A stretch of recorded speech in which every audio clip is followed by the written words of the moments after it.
Daily Trust News Center, this is the News Hour.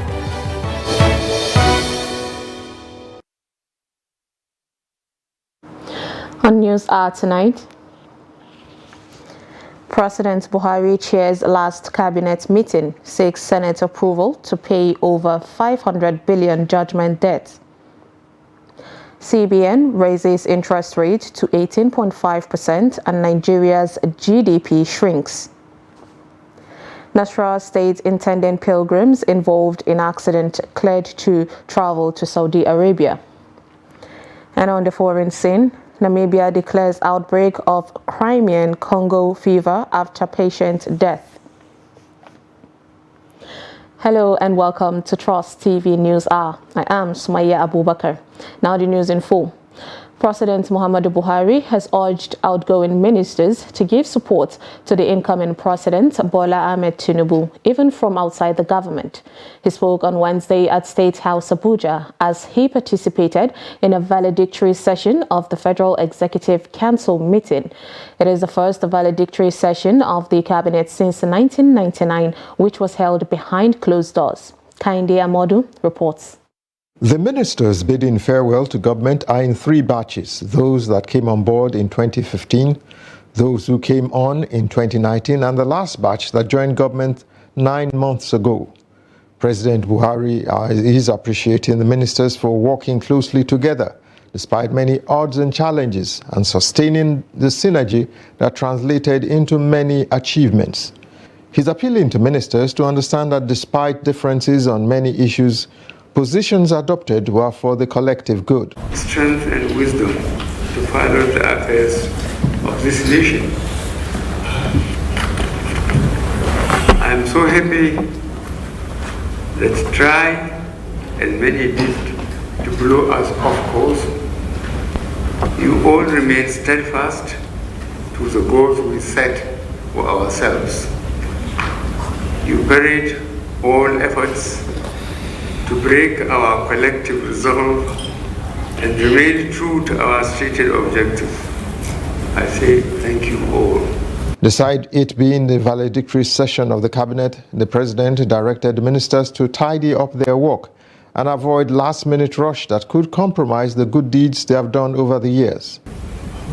I am proud to say we gave governance our best and have bequeathed a solid legacy which the Nigeria we have all prayed for and are hoping will be built sustainably. The ministers all appreciated the president for accommodating them throughout their tenures and for his support to enable them to succeed at their assignments. You all supported me in opening up the space for dialogue and freedom of expression, which at times gave opportunities for abuse, but never wavered in exhibiting maturity even in the face of inexplicable confrontation. The president also met with staff of State House, appreciating both senior and junior workers for all the loyalty and support in the last 8 years. Though this is the last valedictory section of the cabinet, ministers are to stay on until the 29th of May. From State House Abuja, Kainde Amodu, Trust TV News.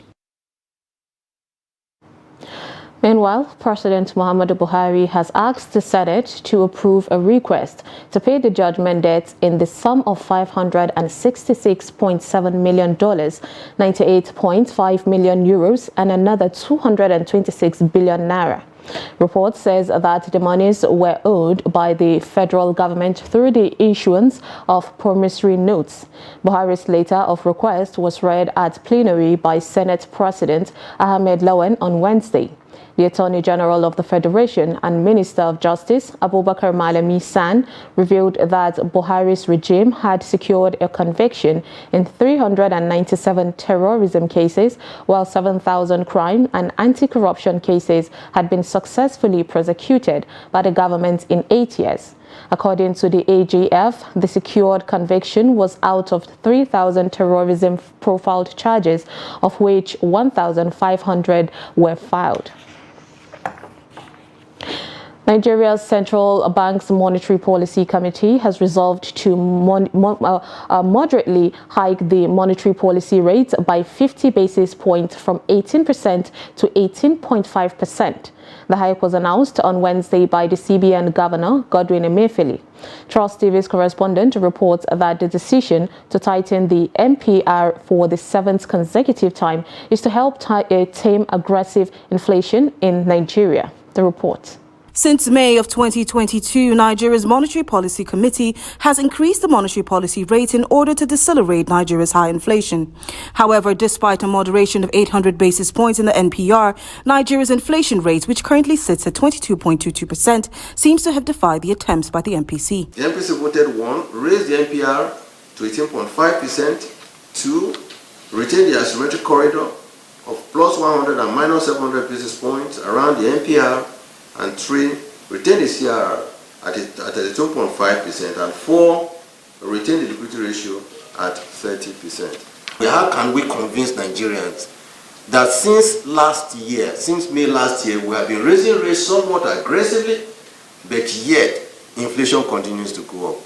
We wanted to convince ourselves, so we tasked our research department and the monetary policy department to go in and look at various models to come up with what is the level of potency of the decision that we have taken. If you look at the drop in the rate of inflation month on month, you will find out that we are seeing some results. With the Central Bank of Nigeria playing an instrumental role in bringing the Dangote refinery to fruition, many are wondering if it can revive the country's struggling foreign reserves, which stand at $35 billion. For us, it was history that was made on Monday through the commissioning of that Dangote refinery. It is the biggest single train refinery in the world today. And Dangote himself has committed that by the end of July, very early August, that we will see petrol, they will dispense petrol from that refinery. For us, that is a big game changer for Nigeria. Whether it comes to our reserve is not the point.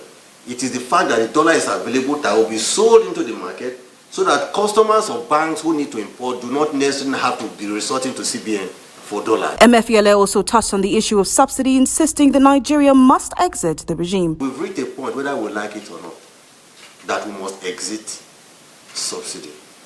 If we do not do this, I think that we are really looking at a real problem ahead of us, particularly at a time when there is a concerted determination to exit the subsidy regime. There is danger ahead. The central bank says it remains resolute in decelerating Nigeria's inflation rate. Chamun Dabeng, Trust TV News, Abuja. Now, Trust TV caught up with economic, financial analyst and lead researcher Steve Nwachukwu, who had this to say. Yes, CBN, as usual, routinely have their meetings, and their mandate is to adjust either in adding or minusing in the NPR corridor, in the sense that this time they think they will also have to adjust it by 50 basis points. And what does that mean to the ordinary people?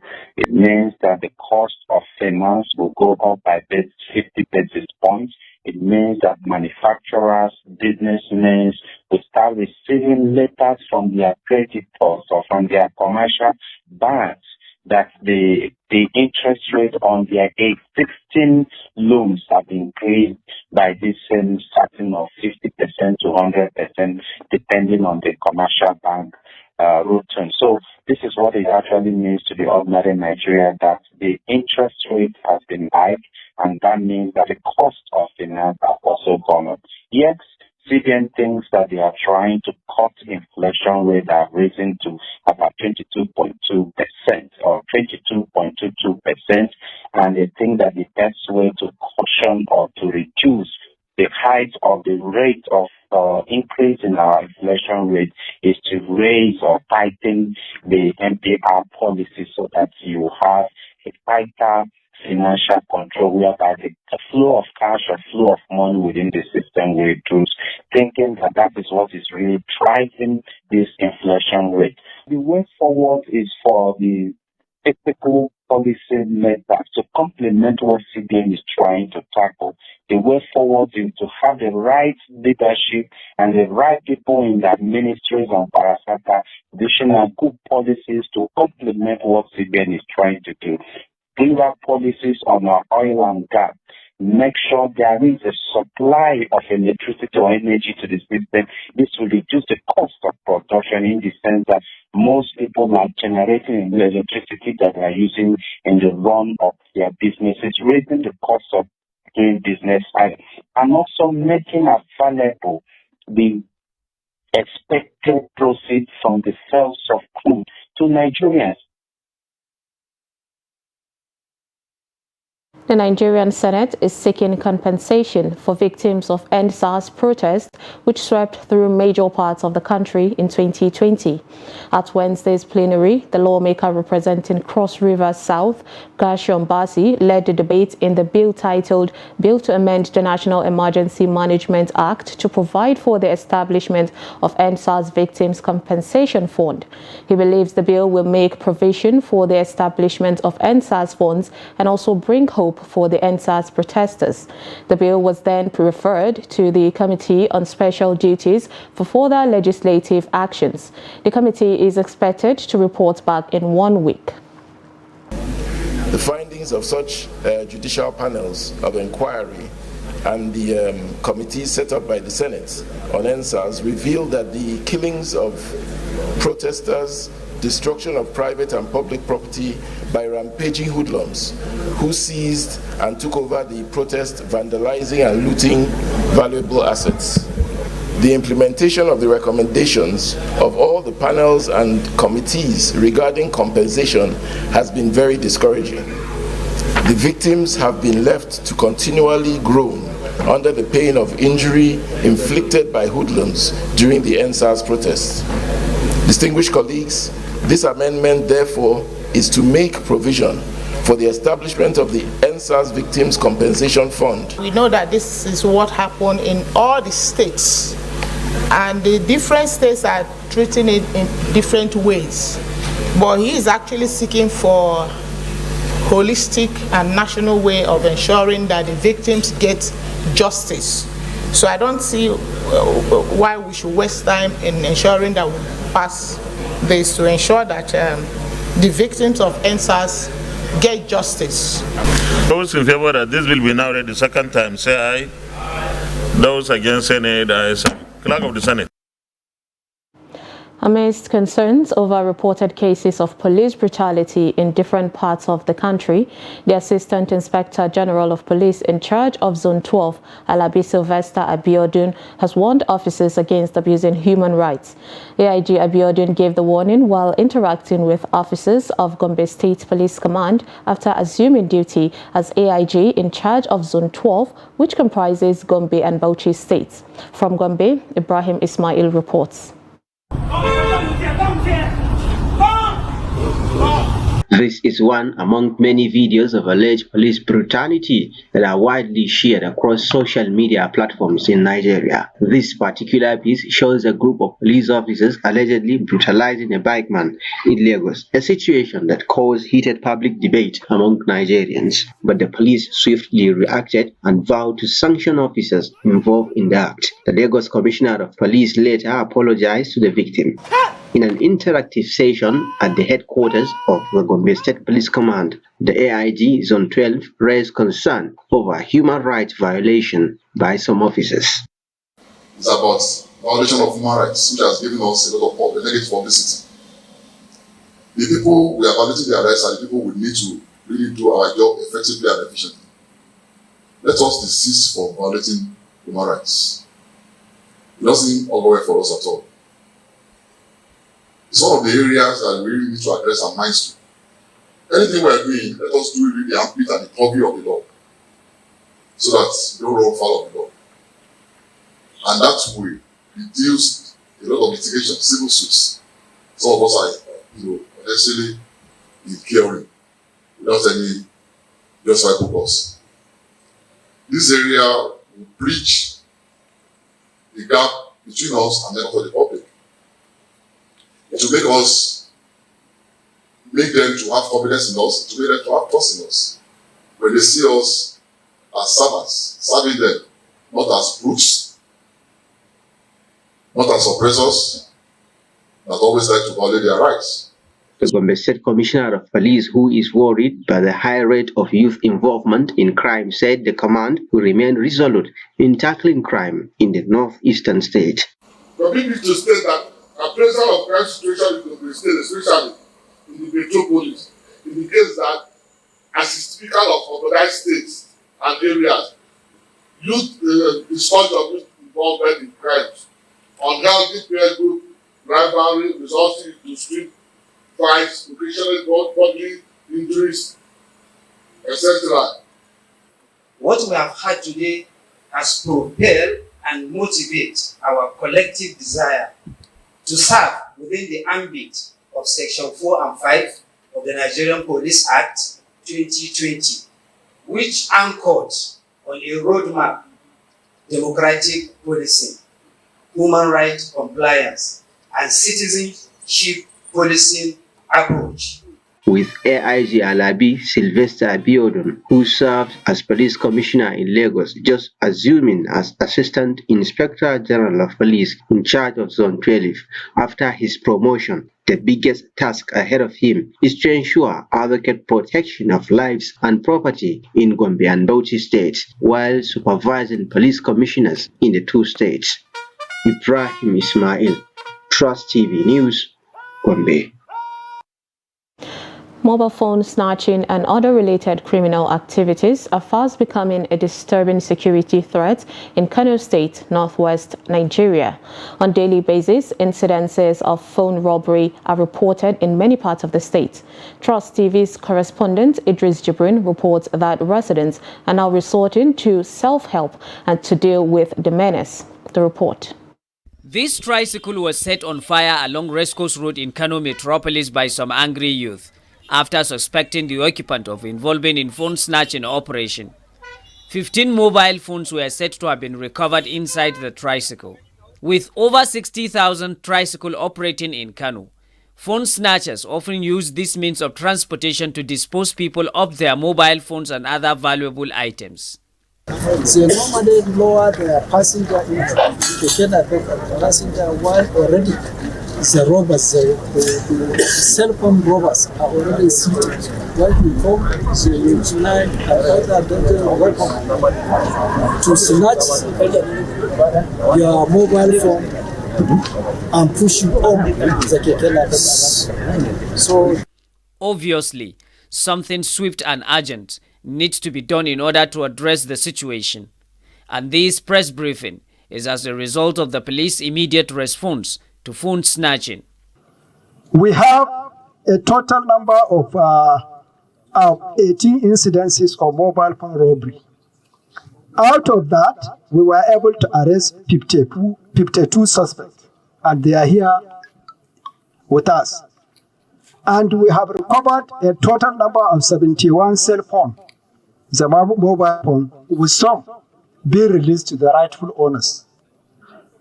We also recover various weapons these robbers were using while collecting those phones from the owners. Out of this, we were able to recover 150 different assorted weapons. Suspected drug dealers who often sell drugs to phone snatchers were recently apprehended by the police across many parts of Kano State. We have in stock a total of 20 cartons of codeine syrup, 45 parcels of Indian hemp, 303 other wraps of dried leaves suspected to be Indian hemp or cannabis, suspected Exol tablet, 30 pieces of suspected diazepam, 30 pieces of sock and dye chemical. Other major cases that we were able to surmount include a total of 25 incidents that were recorded during the last 12 days, with a number of 42 suspects being arrested.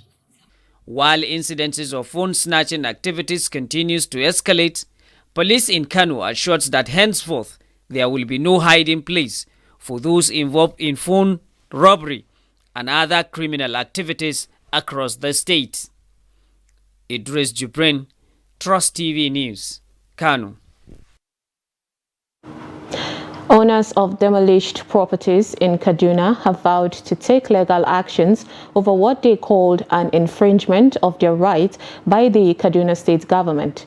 This follows the ongoing demolition of structures at different locations in the state as part of the state's urban renewal program by the Kaduna Urban Planning and Development Agency. Trust TV's Bello Musa has more. The Kaduna state government had earlier released a statement indicating the list of structures it will demolish. According to the statement, government will demolish more than 900 structures across the state. The demolition has started with houses at different locations in Kaduna State. Some of the people affected by the demolition narrate their ordeal. It was around 3 a.m. in the night, because by then I was awake. I saw a bulldozer just near my window. When I saw it, I peeped through my window. I discovered there are so many people outside. So I intended to come and ask them what is happening. So as I'm reaching the door, somebody is knocking the door. So I opened the door and say, he's the one. I say, yes, of course, he's the one. He said, we have come to demolish the house. I told them, you can go ahead. They said, don't you have anything to take out? Say, if time permits. They say, you can go inside and take whatever you want to take, but we have given you a few minutes. When I came out and I see my parents were screaming, some of the women and children were screaming, crying, calling for help, while the other policemen are saying, no, you have to pack your belongings and leave because you are demolishing all the house. According to them, despite obtaining certificate of occupancy and other landed document, government still went ahead to demolish their properties, an action which they describe as infringement to their rights. I was not served with any notice. I just saw them in front of my house. A lot of property I lost, a lot of properties. But time will tell. I want to put it in written. By God's grace, I will tell legal action. By God's grace. Similarly, the leadership of the Islamic movement in Nigeria at a press briefing said the Kaduna state government demolished residencies of their members as well as a school they built. They went to our school. There's a school, we call it Fudia Madani. It's still in Regasa. This is a school that actually houses a nursery, primary, and secondary school. Right? So they also descended on that school and demolished everything. According to them, government has marked 48 structures belonging to them for demolition. We are calling on people of conscience, especially in the country and in Nigeria, in Kaduna State, to actually prevail on the government to stop what they have started, because they said 48 structures. Now, 8 of our structures are down. So we don't know the 42 others across the state. The Kaduna State government, in a statement signed by the Director General of the Kaduna State Urban Planning and Development Agency, Kasubda Samaila Duka, said the demolition of more than 900 structures in the state will cost the state over 29 million naira. Bella Musa, Trust TV News, Kaduna. A bus conveying intending pilgrims from Nasarawa State to Abuja for airlifting to the Kingdom of Saudi Arabia to perform the 2023 Hajj has been reportedly involved in a road accident. Report says the incident occurred around Kara in Kefi local government area of the state. Confirming the incident in an interview with newsmen in Lafia, the Executive Secretary of the State Pilgrims Welfare Board, Idris Ahmed Al-Makura, said the intending pilgrims who were involved in the accident are in good health. According to him, the board has been in touch with the victims, adding that doctors have certified them okay and fit to go continue their journey. He revealed that a total of 2,100 intending pilgrims will be performing the pilgrimage this year, clarifying that out of the number, 800 are females and while 1,300 are males. Labour unions in the aviation sector have dismissed the concession of Nnamdi Azikiwe International Airport Abuja and Malam Aminu Kano International Airport as one-man show. The unions were responding to the concession of the two airports by the Aviation Ministry to American Airports Consortium announced recently. Noel Sampson reports. Solidarity forever for the union makes us strong. The unions include National Union of Air Transport Employees, Air Transport Services Senior Staff Association of Nigeria, Association of Nigeria Aviation Professionals, and the Nigeria Union of Pensioners Fund Branch. NLC President Joe Ajaero joins other aviation unions leaders at the briefing. They described the concession as one-man show by the minister and lacks transparency with faulty foundation. Our unions have consistently and persistently called attention to the many unwholesome aspects of the airport's concession program of the Ministry of Aviation and asked for retuning of the process to make it beneficial to Nigeria and its people, including the workers and pensioners of FAM. The present one-man show has only shortchanged our collective aspirations and vision for the future of our airports and the aviation industry. Our effort to bring this situation to the public domain is to enable public outcry to compel the government into positive action to save the concession program and to alert the incoming government to the booby traps being enacted for its downfall by the outgoing government. However, the NLC president used the opportunity to show solidarity to the aviation union's members, saying the NLC is with them throughout the struggle. They have traced the history and were able to unearth the illegality of this exercise, which brought it as an exercise in futility. It is illegal to the extent at which it violated the laws of the land, violated procedure, and it cannot stand. This press conference is to alert the concessionaires and all the parties involved to stay away from the airport. And it is on that position that we are standing, and we maintain it just like they said, that people should stay away. The unions want the incoming administration to reverse the concession. Noel Sampson, Trust TV News, Abuja. Reports just reaching us says terrorists have attacked Wurma village of Korfi, local government area of Katsina State, on Tuesday evening, killing a resident and a mobile police operative. The terrorists arrived to the community while residents were observing evening prayer in the village mosques, but the combined efforts of the police, mobile police and residents repelled the attackers, who took to their heels.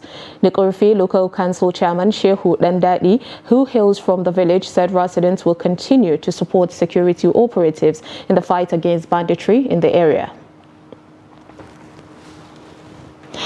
You're watching News Hour on Trust TV.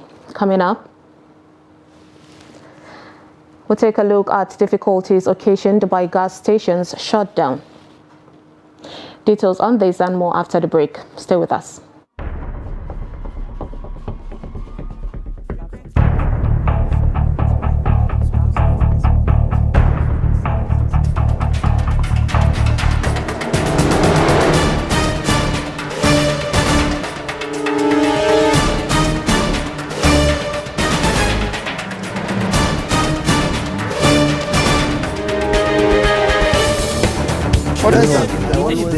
That's great.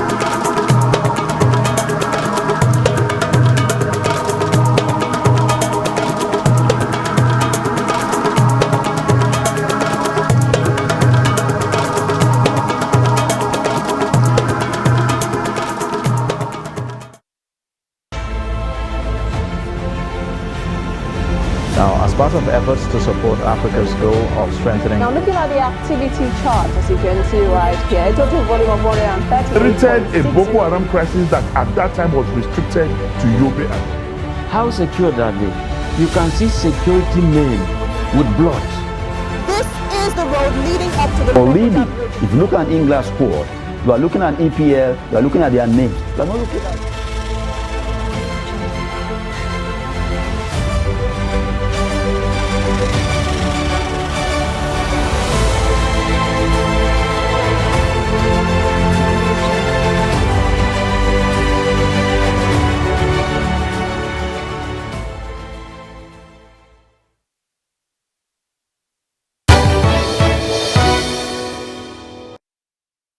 Welcome back. If you're just joining us, this is News Hour on Trust TV. Here is a recap of our top stories.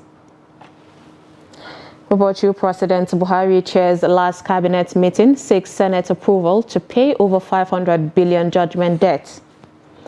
And CBN raises interest rate to 18.5% and Nigeria's GDP shrinks.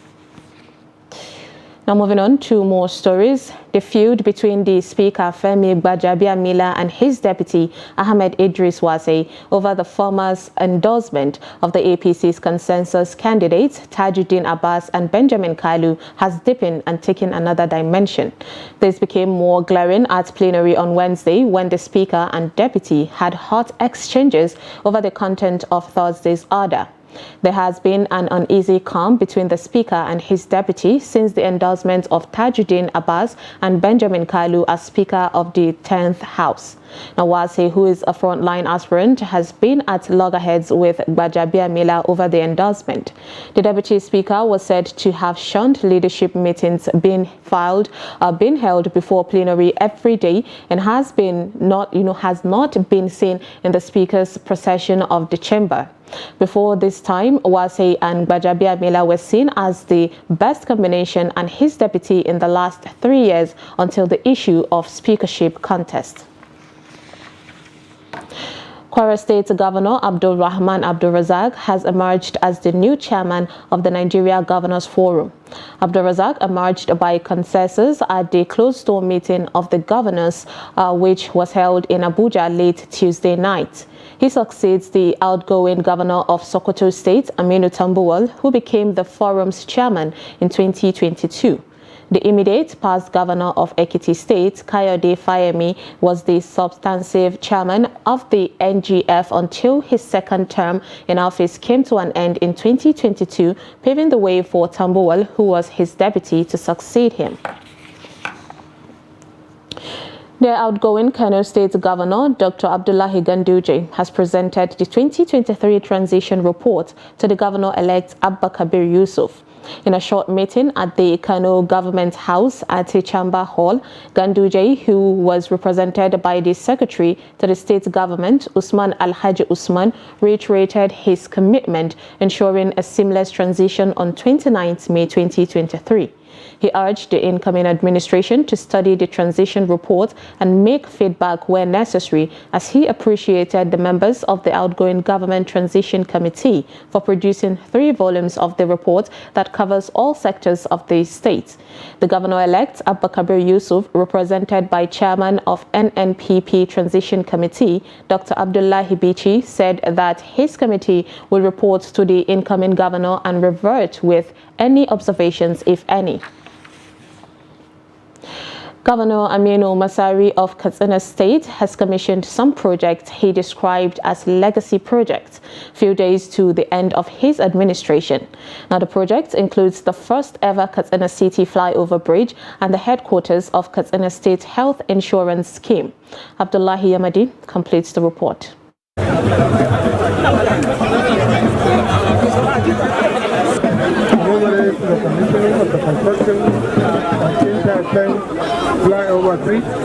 According to the government, it expended 6.4 billion naira on the construction of the GRA overhead bridge. Due to additional works, introduced and compensation payments effected for structures affected by the project.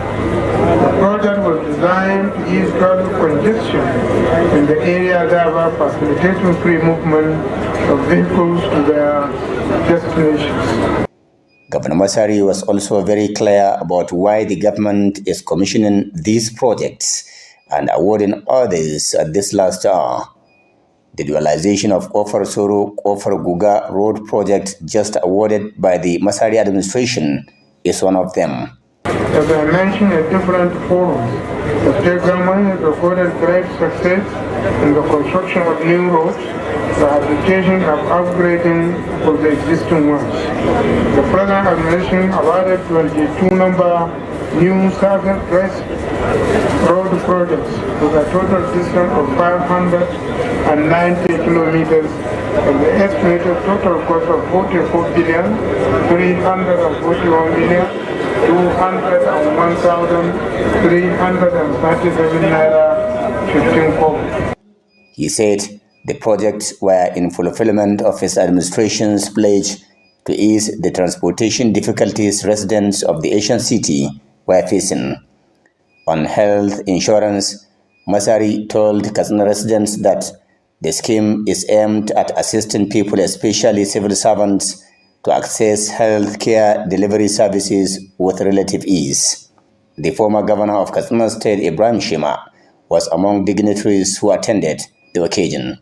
Abdullahi Ismayamadi, Trust Television News, Katsina. Benue residents on Wednesday woke up to the shocking news of the suspension of sale of premium motor spirit, popularly called fuel, to members of the public in Benue State. Jimmy Adzande, who went round Makurdi town to monitor the situation, reports that residents have been lamenting the difficulty this has caused them. The report. This is not a usual day for vehicle owners and those who use commercial vehicles in Benue State. All gas stations visited were shut down as at the time of this report, due to the fact that there was inadequate notification from any group as to the reason behind the shutdown. Residents had different accounts on the situation. I woke up this morning, I was about to come to Makurdi before I discovered that there is no fuel. All the filling stations are not selling. So when I asked, I discovered that according to them, they say one of their tanker was collected at along Utuku side. So unless it is being refound before they will resume selling of fuel. That is the latest news that we know. That means we don't have fuel. We are experiencing fuel scarcity. What we heard is this, that a tanker driver has a misunderstanding with the people in Alede, Kwe local government. So they bet him and the tanker driver decided to go on strike. So that's what they are protesting. When we wake up this morning, we discovered that there's no fuel. We are asking. They said they kidnapped one driver and the conductor. With the tank driver all, they are not seeing them. That's why they lock up the whole fuel. They also lamented the difficulties faced as a result of the shutdown in the state. It affects me seriously because even people are not traveling again. We managed to put a black market. When I reach here, black market, they are selling 500 naira per liter. So you use 500 naira per liter. This vehicle is consuming about 15 liters before you move from Alede and then to and fro. So it is not easy. Like now, all the cars in the park, they are not even loading. People are not even coming because of the difficulty. Very difficult because they are buying club market at the rate of 500 naira per liter, and it's very difficult to carry out business commercial activities today. So the masses are suffering. You can see the masses are trekking up and down. There are no vehicles. Look at the keke people that are packed in the park. So it's not easy for us today. And we, the commercial drivers, are finding it difficult to carry out our business since there is no petrol in town. That is the problem, and that's what we heard. And our business is not going on. We are suffering. That is the issue. Efforts to get comments from the relevant agencies failed. However, prior to Wednesday morning, there was a statement credited to a group in the petroleum sector, directing operators of gas stations to shut down till further notice. The Nasarawa State Police Command has arrested 26 suspects over alleged kidnapping, cultism and gun running in different parts of the state. Police Public Relations Officer of the command, Ramhan Nansel, made this known while parading the suspects in Lafia. Abubakar Abdullahi sent in the report as presented from our studio. Briefing newsmen on the activities of the suspects, the command's Public Relations Officer, Ramhan Nansel, said among the culprits are 10 kidnappers, 13 cultists, and 3 gun runners. Namsel noted that 3 firearms and 497 ammunitions were recovered from the suspects. He explained that credible intelligence from the public and efforts from personnel of the command led to the arrest of the suspects.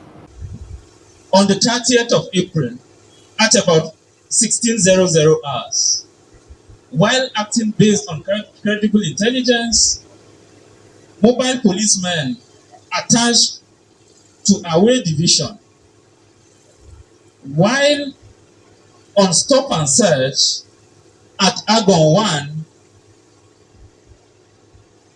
intercepted and arrested the duo of Jibrin Idris, 20 years, of Doka Village, Kaduna State, Manu Kauji, 20 years, and Tukur Sule, 20 years, both males of Tunga Village, Awiluku government.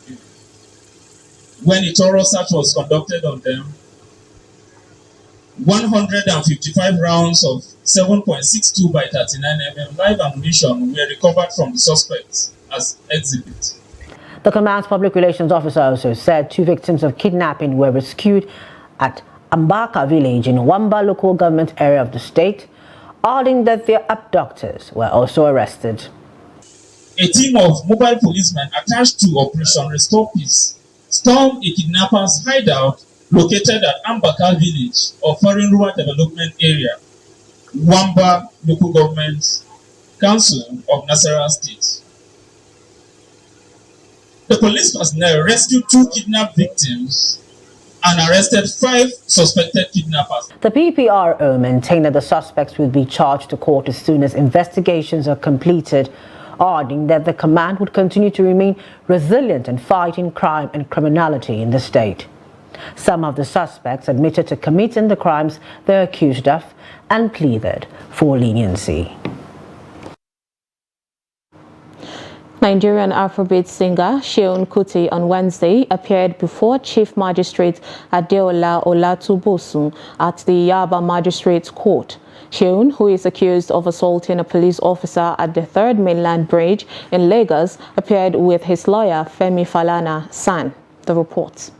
The Nigerian Afrobeat singer Femi Kuti, who prior to his appearance had been released from police custody, came from his home to appear before Chief Magistrate Adeola Olatubosun alongside his lawyer Femi Falana SAN. At the proceeding, Falana raised 2 objections, namely that the police have just presented a press charge against the defendant instead of the 48 hours prescribed by law, and that they have also failed to provide the defendant adequate time to prepare. Falana said the police is in contempt of court order. Speaking to journalists after the proceeding, Falana said their position is that the police cannot file charges without the Directorate of Public Prosecution. On the 18th, the magistrate further ordered that the matter was adjourned to yesterday for legal advice from the DPP. And our position is that the police cannot file a charge. Only the DPP can file a charge in line with the orders of this court. And on that basis, the court rightly upheld assumptions and adjourned the matter to the 3rd of July for the legal advice of the DPP.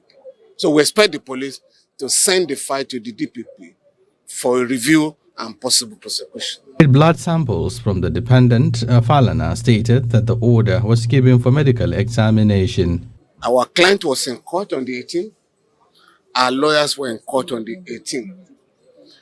It's for the police to disclose where they got the idea of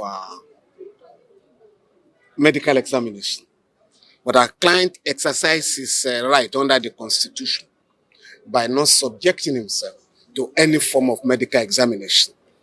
Because as of Monday, because he reported himself on Monday, and a couple of days later, the police had concluded an investigation, and they addressed the press to the fact that, oh, it was the one that slapped. I mean, after they encountered on the Third Milan break, the police, or he took the policeman home and gave him money to fix his car. So the investigation had been completed. And that's why we have pleaded with the police at the highest of level.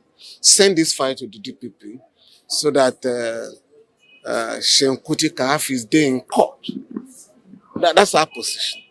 We cannot, at my level, right, exploit any technicalities to prevent the trial of anybody. The Chief Magistrate ordered that the police seek advice and get the file case from the Directorate of Public Prosecution before adjourning the case to 3rd of July 2023. Police operatives and troops of the Nigerian Air Force, NAF, have arrested a 4-member syndicate suspected of specializing on automated teller machine, that's ATM card swapping. This is contained in a statement issued by the Enugu State Police Public Relations Officer, DSP Daniel Ndukwe, on Wednesday in Enugu. Ndukwe said the suspects were arrested by police operatives serving in Hawk Tactical Squad together with troops of NAF Enugu on May 6th at about 4:30 p.m. in Emene, Enugu. He said the suspects included 3 males and 1 female who is a mother of 4.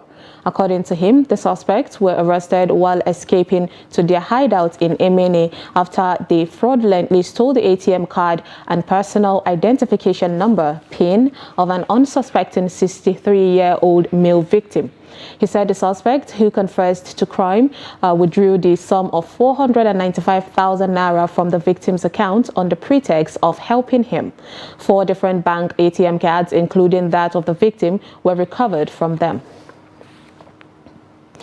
The federal government, through the Office of the Attorney General of the Federation, in collaboration with some of the partners, on Wednesday opened the first national consultation on cybercrime legal framework in Nigeria, bringing together justices, representatives of NTDA, EFCC, ICPC, the police, among others, frontliners in the prosecution of cybercrime. The consultation is an open debate on the existence on the existing legal framework on cybercrime in Nigeria.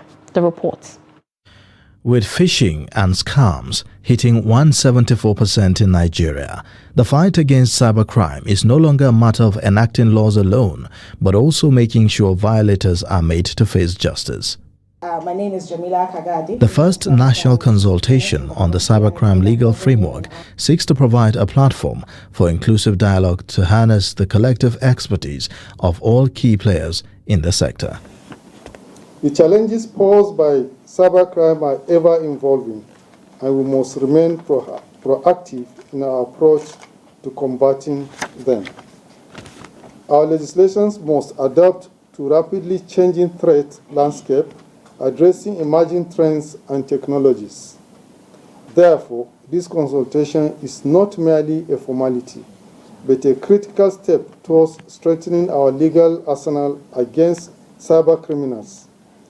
Bearing in mind the global dimension of cybercrime, the national consultation provides an opportunity for Nigeria's international partners to share experiences on global best practices in the fight against cybercrime. First and foremost, back in 2015, Nigeria passed, the Cybercrimes Act, which was actually a milestone for Nigeria and indeed much of the continent. That said, like any other thing, it needs to be updated, it needs to be reviewed. And if I may just encapsulate it, cyber criminals operate at the speed of light. Law enforcement, the good guys, they operate at the speed of law. So it means that we have to continually try to not necessarily just catch up, but also think ahead. Technology is developing extremely well. What this consultation is doing is a normal piece or normal pace of work of legislation, gathering to discuss urgent issues, and in view of what technology will develop in the future, or electronic evidence, we know that with time, with the global communication network, you will have victims, you will have evidence, and you will have offenders in different places. So these kind of consultation might address these kind of issues. And to keep track of this crime, to be able to fight it effectively, any country, including Nigeria, will have to update its laws to be in check with the trends, to be in check with international law. So I think it's a very timely initiative of the Ministry of Justice to see what can be done to keep Nigeria in check with these standards, to improve where it can, to make sure that human rights and other safeguards are well placed, but also that the toolbox of law enforcement is indeed full. Several studies have estimated a yearly 15% increase in global cybercrime losses over the next 5 years.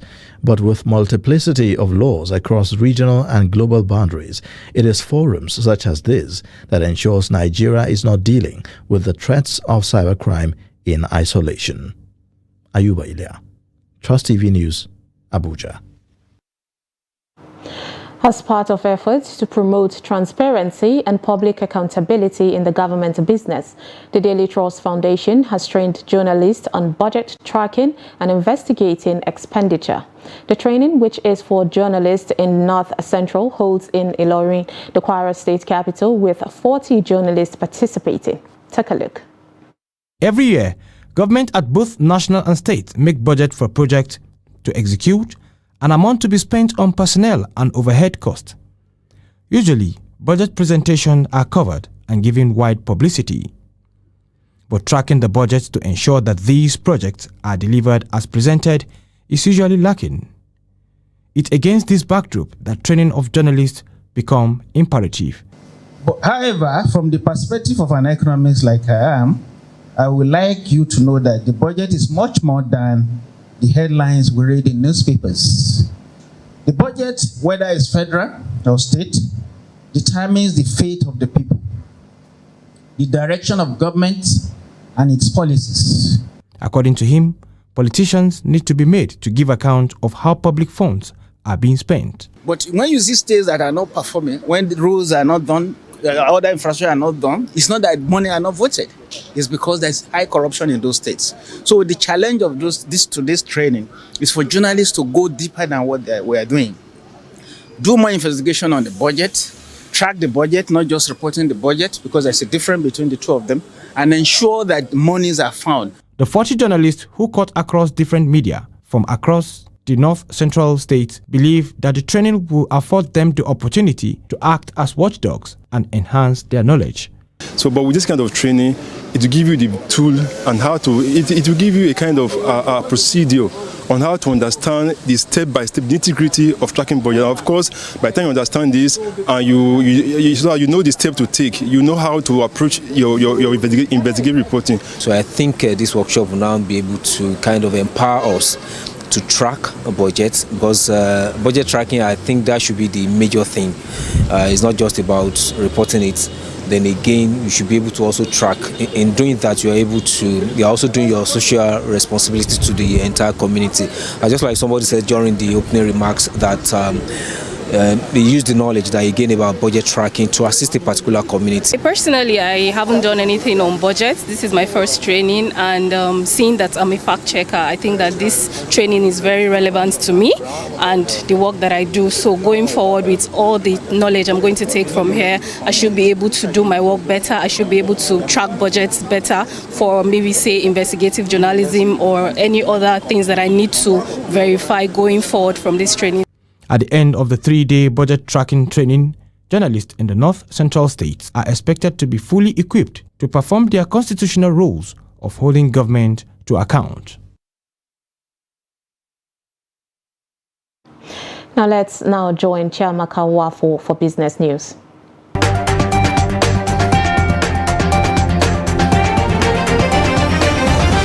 Nigeria's gross domestic product GDP grew by 2.31% year-on-year in real terms in the first quarter of 2023, indicating a 1.21 percent points lower than 3.52% recorded in the previous quarter and 0.8% lower compared to 3.11% recorded in the corresponding period of 2022. This is according to the recently released Gross Domestic Product report by the National Bureau of Statistics (NBS) on Wednesday. The statistics Buhari blamed the slowdown in GDP growth rate on the naira scarcity which occurred in the first quarter of the year as the central bank refused to back down on its naira swap policy. The naira swap policy led to major scarcity of naira notes affecting businesses across the country, most of whom rely on cash to transact. The performance of the GDP in the first quarter of 2023 was driven mainly by the services sector, which recorded a growth of 4.35% and contributed 57.29% to the aggregate GDP. The agriculture sector contracted by 0.9%, lower than the growth of 3.16% recorded in the first quarter of 2022. 219 trillion naira, market break close positive naira. And that's it on business news. I am Chiamaka Nwafo.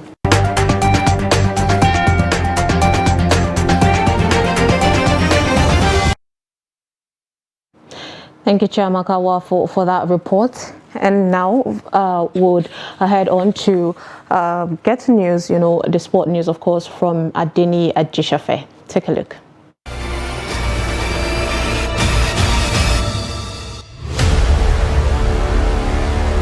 The Nigerian Basketball Federation has concluded plans to commence qualifying games into the much-anticipated Women's Basketball League qualifiers. 34 teams have been divided into the Atlantic and Savannah conferences for the qualifiers, with 8 teams from each conference, making it into the league proper. The Atlantic Conference qualifier is expected to tip off from 1st to 11 June 2023 at the Samuel Ogumilya Stadium in Benin City, Edo State, while Savannah Conference playoff is slated for 7th to 17th June at Ahmadu Bello University Court, Kaduna. And in football, FIFA and the World Health Organization have agreed to extend their collaboration and continue using the power of football to promote healthy lifestyles and equal access to health services worldwide during the 76th World Health Assembly in Geneva, Switzerland. World Health Organization Director General Tedros Ghebreyesus and FIFA President Gianni Infantino signed a 4-year extension to the Memorandum of Understanding, which has been in place since 4th October 2019. During the 2022 FIFA World Cup in Qatar, FIFA and WHO launched Football Unite, the World campaign, which was supported by Lionel Messi, Cristiano Ronaldo, Karim Benzema, Lucy Bronze, Kaká, Lewandowski, Edouard Mendy, and Emmanuel Petit, among others. Other supporters were WHO's Goodwill Ambassadors for Sport and Health. Analyst should do a minimum of 60 minutes daily. That's Sport News. I'm Adeni Ajishafe.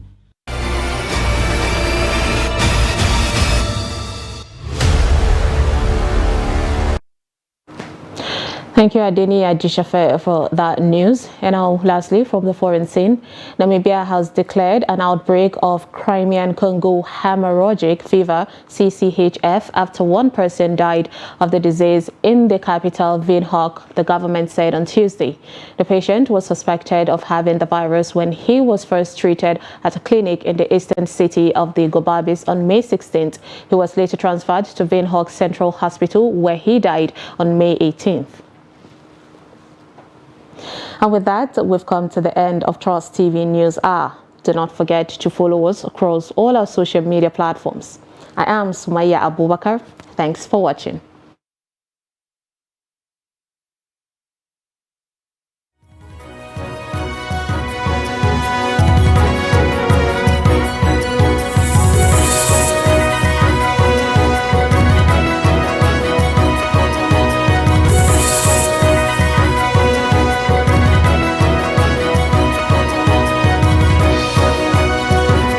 From the Daily Trust News Center, this is the News Hour.